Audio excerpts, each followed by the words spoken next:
Budget 2023, a big event, a big day that everyone watches out for, and obviously very important for our equity markets as well.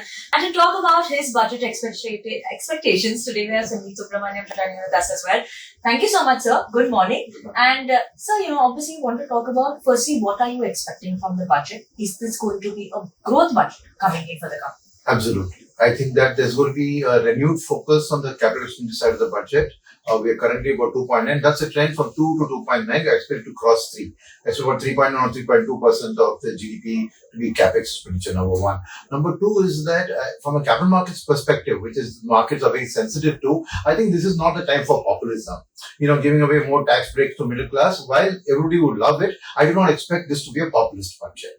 Right. The third aspect is in terms of the glide path of the fiscal deficit. Last year is likely to have come at 6.4. I think they will project about 5.9, but I would be happy if they actually stuck to 6 and use that money for growth. So I think this is the last full budget. And people who say that the last budget to give away or boost, maybe expand the PLI scheme, give it a little more, where especially given that China is facing troubles, and the China Plus Fund strategy means that labor-oriented manufacturing shifting from China to India. I think that's the key thrust, because with the elections coming up next year, employment is a key, if I use a Hindi word, mudda in the election. Key mudda, sir, that is surely there. But does that mean that you will be saying that this is more on the growth side? They should focus on that factor as well, the infra growth?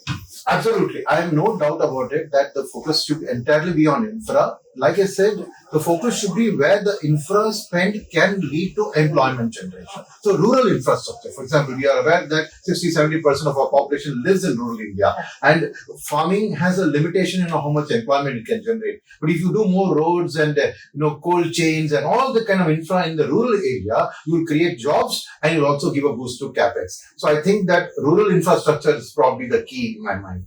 And sir, lastly, just in terms of any concerns that we should watch out for in terms of LTCG? I think that there's a talk of rationalizing the long-term capital gains across asset classes. So debt is at 3 years, real estate is at 2 years, equity is at 1 year.